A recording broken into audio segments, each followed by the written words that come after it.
Hello everyone, Madropees here, welcoming you all back to the second episode of Let's Play Sly Cooper and the Thievius Raccoons. Last episode, we had a long one, 40 minutes and either 54 or 59 seconds. Long video is long, but hey, that doesn't really matter considering that's a lot of content, and, you know, I have not done anything for about a month and a half as I stated in the last episode. So, without further ado, let's start with the next with the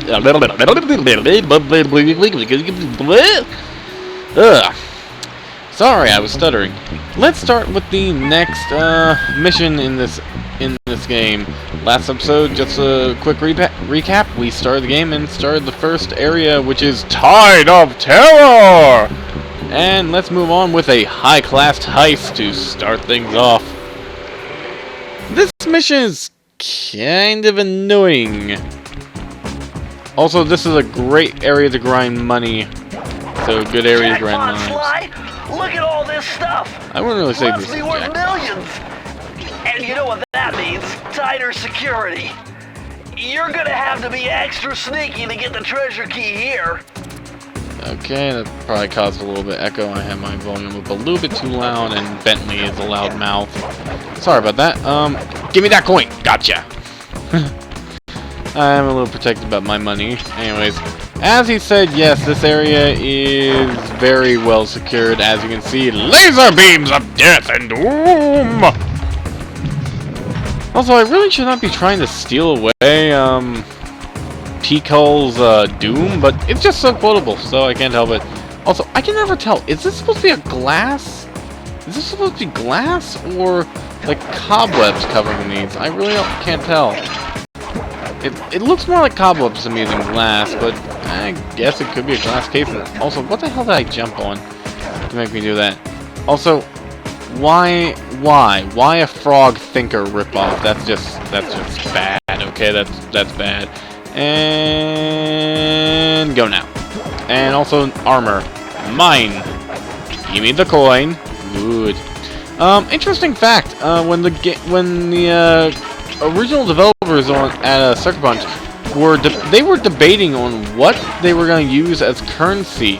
They thought the original idea was going to be bills that flew into like a pouch that would be on Sly's either back or side. But then they thought of, you know, all the different types of, you know, currency in the world, and they thought, you know, that would, you know, it would cause too many problems if they were to do that. Also, dodge the laser beam eyes of death! Ah, shit. Shitty bang bang. Well, you finally got to hear what happens when you set off an alarm. Bad things happen. But now I can go back and, you know, get all these. This area is very annoying because of that. Anyways, as I was saying, they were originally debating, you know, to using bills that would fly into, like, you know, basically like a man purse for Sly to carry. But they went against it because they thought, you know, that would be, you know, seen as some sort, you know, either some form of offensive or, you know, too close to real money, and, you know, then, you know, worried about, you know, people geeking out on them, and, you know, all very valid reasons as to, you know, why they wouldn't want to have used bills. So they were kind of stumped on what to use, and eventually they just, you know, thought of the idea of using coins, which has stuck through with each and every following installment. So, interesting little fact right there. What? Wait. I hate falling. So, yeah.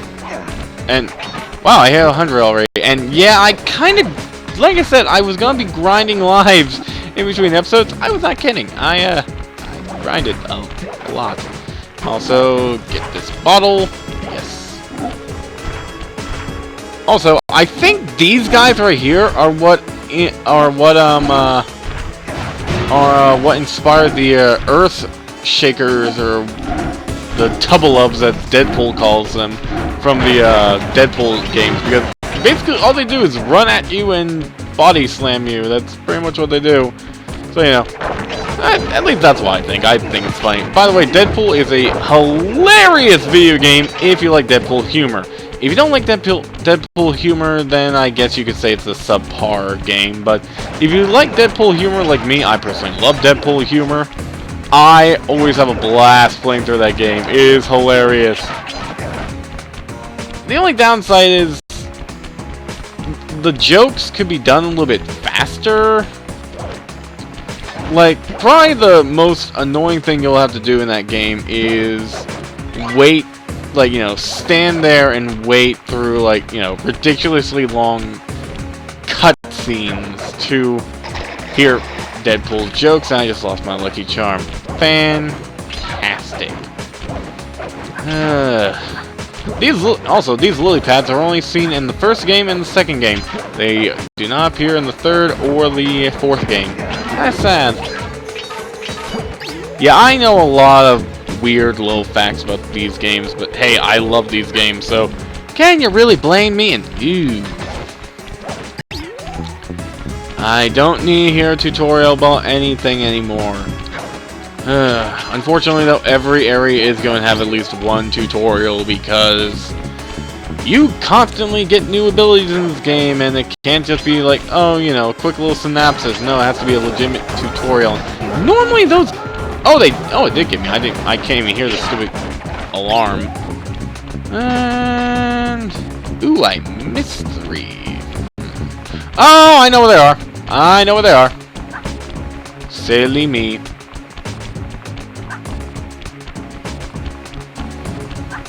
Okay, let's get back. I need to get back for the safe anyway, so... Okay, jump down. Camera angle needs to, you know, work with me a little bit better, and whoop, whoop, whoop, whoop. And now I gotta go up here. If I remember correctly... Yep, here they are. And safe is ready. I planned that. That wasn't accidental at all. No, no, no, no, no, not at all. Press circle. Unfortunately, this time now I actually need to wait for Bentley. Knew what they were doing. Dial in 436. 4, 3, 6. And I believe this is the area baddie information thing. It's not actually a Thieves Raccoons move. These are the blueprints of Raleigh's entire operation. Yep. I wonder... Yes, I can wire. Okay, so basically this thing will let me see where the clue balls are, and also give me little bios on the enemies. At least it should give me bios on the enemies.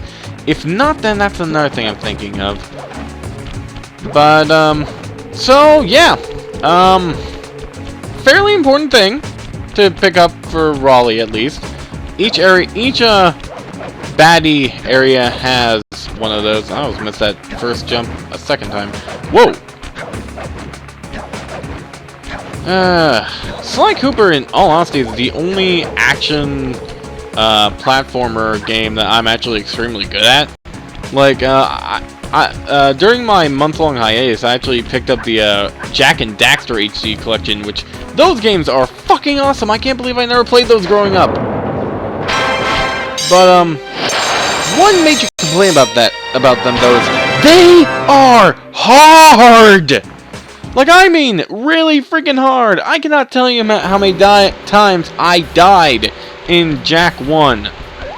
In Jak and Daxter, the Precursor Legacy. I cannot tell you how many times I died in that game. Mainly because I lost count. But, you know, like, that game doesn't really penalize you for dying. It's, you know, just kind of like, it's, you know, it's annoying. It's annoying to die that much. That's pretty much my point. It's annoying to die that much. So, yeah. But they are fun. They are fun, and I 100%ed Jak and Daxter on my first try. Like, I personally found it fairly easy to 100%. not all that difficult. And even though I can move on to the next area. Sly, see that machine? And tutorial. Basically, run on wheel.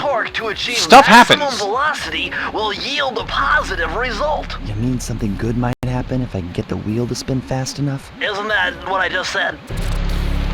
Yeah, but you said a little bit too smart for a child to understand because, you know, technically, you know, this game came out when I was a kid still. Anyways, the fire down below. So this will take us down to the furnace because the machine within, I think, was supposed to be the engine. So this is the furnace. Also, this area is probably the first area that you're going to have a difficult time finding everything. And also, this area also is best just to complete and then walk back in because the chest is right here. The safe is right here. So yeah, yeah, just you know, just complete this area and then we'll get back up. Also, even though there's no blue sparkles here, you can, you know, walk along the side. Just so I would say that right there. As I was saying, for this area, literally just, you know, literally just complete it and then re-enter the map. And, you know, then you'll be good. Damn it. I want that. I need that. Give it to me. Give it to me now! Haha! Also, I apologize if I'm loud. And smacky. Mine, mine, mine, mine. And break the coal, get a whole bunch of money and more bottles. Unless I'm really stumped on bottles, you're not gonna see me, you know, go into my binocucom to, you know, find, you know, where they are, and I'm gonna jump on now, and whee! Enthusiasm gone because of this fucker. But he died. Anyways, as I was saying, unless I get really stumped, you're not gonna see me go into my binocucom to, you know, try and find the clue balls. However, this level I have been known to lose track of where a bottle or two is.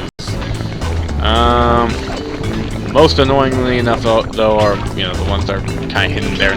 Goddamn gear. Whoa, whoa, okay.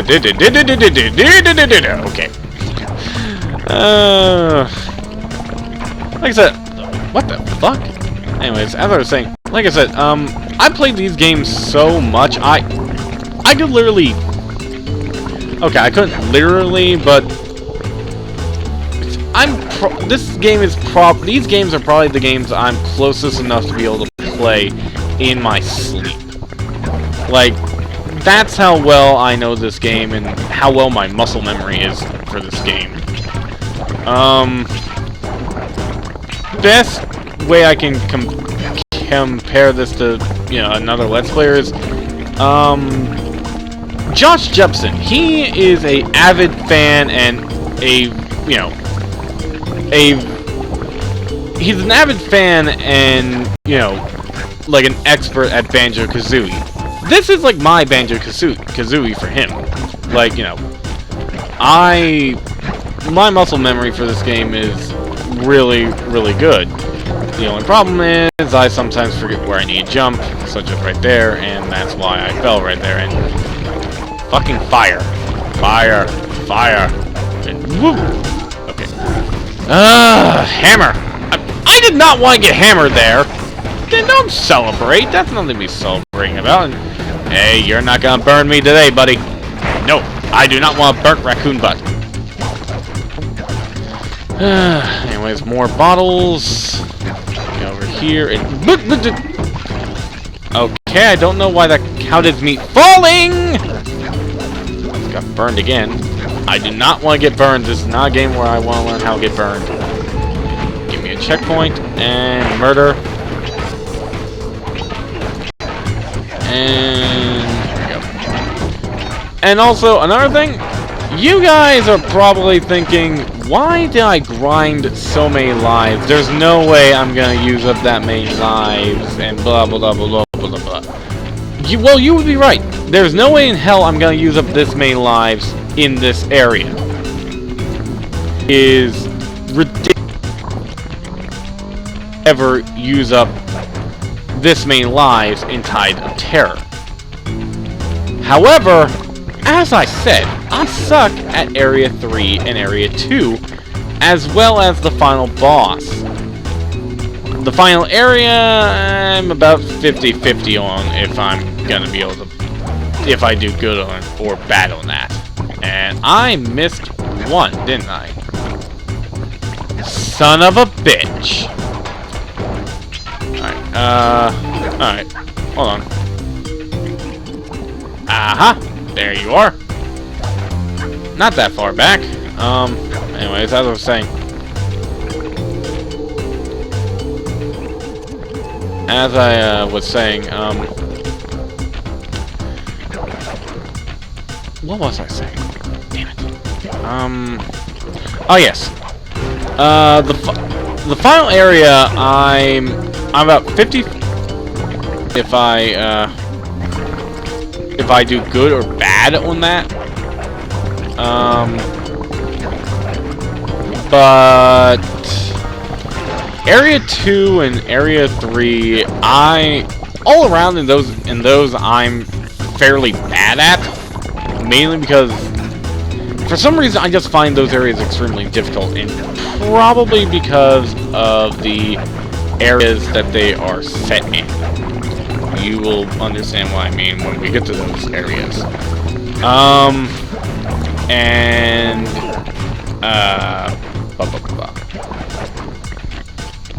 The final area, like I said, I'm very finicky on whether or not I'm good or bad that area. It all depends on, you know, if I'm really ready for it or not. But all three of those bosses I am fairly bad at. The final boss is probably my best out of those three, but I still suck pretty badly on each one of those. And, well, you'll just have to wait and see exactly what I mean when I say I suck at those. But anyways, at least I didn't die in that level, huh? So let me get a few more. So let me, you know, refill up on my Lucky Charms. Gotta give me Lucky Charms, or before Lucky steals them from me again. Woohoo! Got the Lucky Charms. That was a horrible, horrible, horrible Lucky impersonation. Even though, admittedly, I'm not a huge fan of Lucky Charms. I'm more of a Cinnamon Toast, Golden Graham, and Cocoa Puffs guy. Anyways, I'm Cocoa for Cocoa Puffs. Wow, that was a bad laugh. Wow, I'm just being random. And also, damn, 17 minutes. And actually no, I've done 2 levels. Never mind. For some reason, I thought the Fire Below was the first mission I did. I was completely wrong about that. I'm gonna try for 3 missions each level. So, you know, that'll keep it interesting, I guess. So the Sly episodes are gonna average in about 25 to half an hour, right? I hope you guys are okay with that. I kind of know something during my hiatus. I'm one that kind of is finicky on, I guess you could say, my how long my videos are. I think I'm good if I do, you know, depending on the series. And come on, just give me the code. Okay, 579. Easy to remember, ish.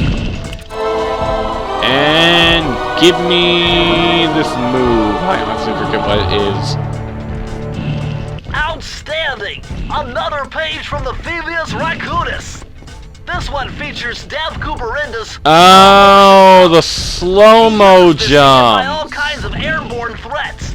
Hit the triangle button while in the air to slow down time. Yeah, this is useless. This is useless. It's supposed to make it easier for you to dodge, dodge flashlight guards? Useless! The most useless power ever! Ever! Oh. Honestly, God, the most useful in early game is probably the dive. For this first area, the most useful is probably the dive attack. But yeah, everything else I've gotten so far, I really don't think it's that good. Speaking of things not necessarily good, something I brought up in a failed recording that I haven't brought up again so far yet is the voice acting. I do not like Sly's voice in this game, and I do not like Carmelita's. In case you're wondering, the two voice actresses I actually like the best are from Sly 2 and Thieves in Time. Those are the two voice... You can adjust the game camera using the right analog... Wow! That is a late tutorial for that! Wow! Wow, that is a late tutorial for that. Anyways, as I was saying, I just think the voice actresses for 2 and Thieves in Time are the best for Carmelita, and the reason why I don't like Sly's voice in this game is I think Kevin Miller makes Sly sound too much like a kid. Anyways, a cunning disguise. This brings up a mechanic that they use a lot in this game, but very seldom in the second game, and not at all in the third or fourth games. I'm happy that it's taken away, but at the same time I'm kind of sad that we don't see it again. As I was saying, I just feel like Sly just sounds way too much like a kid in this game, and like I'm not really a fan, and I'm also not really a fan of like the age differences between Sly and Carmelita. 3 years with Carmelita being the older one, I find it imbalanced. Which, yes, weird fact, Carmelita is 3 years older than Sly, even though technically they could be the same age through various different things if they did certain things. Anyways, I'm dawdling. Moving on. Those rats got pegged. Raleigh appears to have booby-trapped this entire place. I'm gonna enjoy this. I really want to skip this because I want those coins and they're going to disappear, which annoys me very, very much so. Wait a second. What if I jumped into that barrel for protection? I don't know. It looks pretty risky and very unsanitary. Oh, deal with it, you priss. Or aren't they gonna disappear? Ooh, I got most of them, and I'm happy. Another interesting fact. You can destroy these things. Not many people, as far as I know, not many people make note of that, but you can destroy the dart machines, letting you go back where you came without needing the barrel to slow you down. Another thing is, don't be ashamed to abandon the barrel. Do not be ashamed to do that. There's nothing wrong with doing that. And what? That was weird. I was standing on the hole to go in.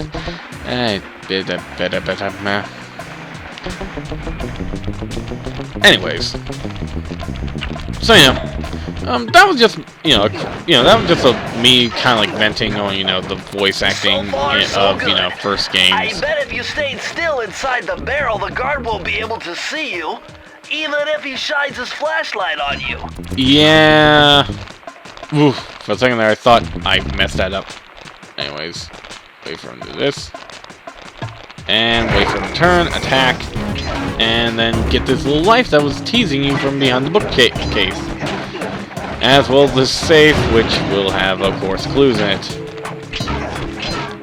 And more money. Go over this way. More money still. How to take care of this guy is you do not want to bother. You don't want to bother with the barrel with him, and I missed that somehow. I think I'm actually supposed to get on this. Yes, I was. And then get that. Anyways, what we want to do is get up here and then go behind him and then attack him like that. And yeah, he's pretty much dog bait, I guess. Or shark bait, considering he's a squid. But boss, we are sharks. I hate Freddy Fish. But I love Proton John's highlight stream of it. It's so hilarious. I reference other LPers a lot.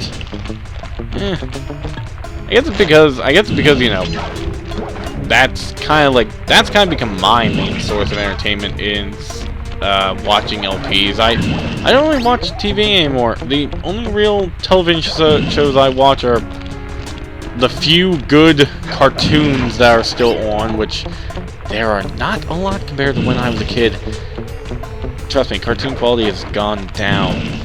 I know it's kind of sad that a 20-year-old man's talking about cartoons, but I'm a man-child. Deal with it.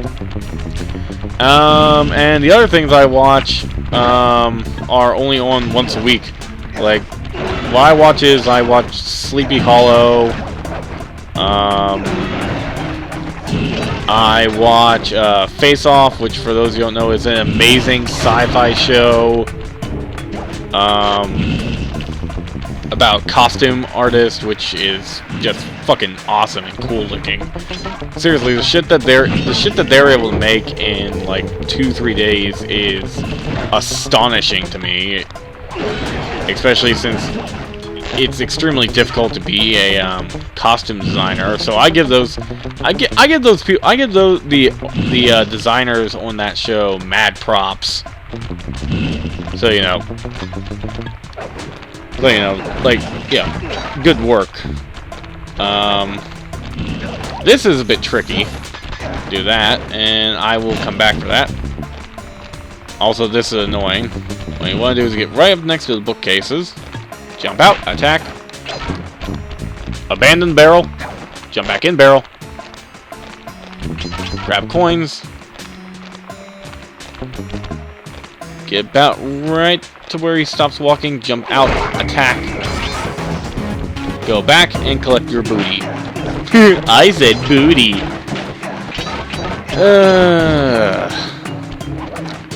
Yeah, I'm playing one of my favorite childhood games, so you're probably not gonna see me be sensible for quite a while. And who knows, you might like me better being this wacky weirdo of me that is me. I hate that song. I want to say the song is called This Is Me, but it's just a stupid song in my opinion. It's bad. Okay, so I just want to open up the way to the treasure key so I don't need to deal with these things, and I can finally just say fuck the barrel. Fuck that barrel. And okay, get these. Alright. Run over this way. Like I said, you're once again probably wondering where the other clue balls are. What we want to do is this, and last 3. Chest is now open. Well, safe. Safe, vault, chest. It's all really the same thing, isn't it? Everything's to hide money. To enter the vault code. With the help of a straight edge and compass, the answer was simple. Dial in 242. I don't see how some of these are so complicated for him. Especially since in the second game and Thieves in Time, he's just like, the code, you found all the bottles. The code is blah blah blah. Chris Cooper's dive collection technique. This move is an extension of the dive move you already know. Just jump and hit the triangle button near breakable objects for some fast breaking, fast collecting action. Sorry, a bit of a yawn there. In other words, slides, jump, double jump, and otherwise slides, jump, dash, double jump, triangle attack in every other game. Which this Sanzaro did keep. So, good job, Sanzaro. You just took out half of the ability. But hey, I still love the game you made. So, for a second there I thought the barrel despawned. I was like, what the? But no, it was there. So, treasure key number 5. And Sly the Badass. So, only 3 more... No, 2 more. Only 2 more treasure keys to get, and then it's the boss. So, we'll be finishing up Tide of Terror in the next episode, alright? So, yeah. With that, I guess I'm calling this an episode. So, with me killing this flashlight douchebag, this is Mad Hatter, and I'll see you all for the next episode, alright? Mad Hatter signing off. Hope you guys are all enjoying the series. See ya!